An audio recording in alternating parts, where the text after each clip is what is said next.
यार د زړه په آینه کې نه اوسېږي یار د زړه په آینه کې نه اوسېږي څه بدبخته د کعبه کې نه اوسېږي او هغه ښکلی مې د زړه نه کډن غاړي که بلال په مدینه کې نه اوسېږي هغه ښکلی مې د زړه نه کډن غاړي که بلال په مدینه کې نه اوسېږي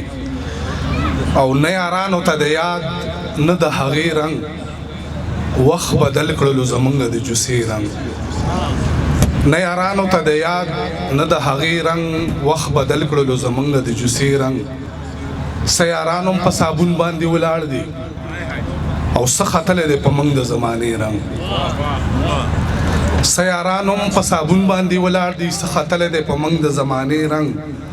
د وطن پوښتنه څه کړې مسافر یو مونږ ته یاد نه دی د خپلې دروازې رنګ د وطن پوښتنه څه کړې مسافر یو مونږ ته یاد نه دی د خپلې دروازې رنګ او زمونږ قتل به ثابت په خودکشۍ کړي یا به ورکړي ورله څوک د حادثې رنګ او مخ راله ګوري او لاسونه ګوري عشق د خپل جبر نشانونه ګوري او هغه زما په زړه کې ګوتې وهي که ماشومان راله جیبونه ګوري او دا ښکلي څومره زورور خلک دی زمونږ په سترګو کې خوبونه ګوري او هغه کول چې په کار ونه شو مینه مو وکړه خو روزګار ونه شو او د خپل ژوندي احساس میرمن واخلمه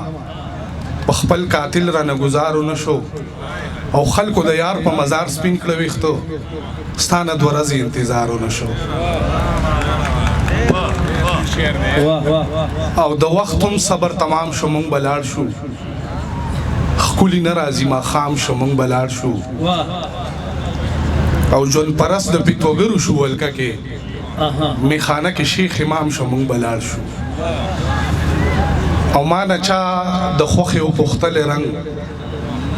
ما ورته ویل چې تښتېدلی رنګ ما نه چا د خوښې وپوښتلی رنګ ما ورته ویل چې تښتېدلی رنګ بیرته چې راځم ځواني به تېروي ستا د لوپټې نه به ویتلی رنګ او مورې د جنت د مینارو به وي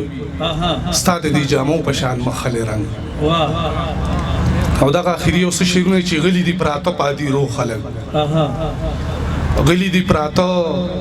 پادیرو خلک څنګه شو تسلیم د هنګامو خلک او خپل خلوص بلا راته راوګرځي ستړي شو زمونږ په اوږو خلک او ځان خو به لازم ده چې راښایي اوس سر باندې مو کېنول د خپو خلک ځان خو به لازم ده چې راښایي اوس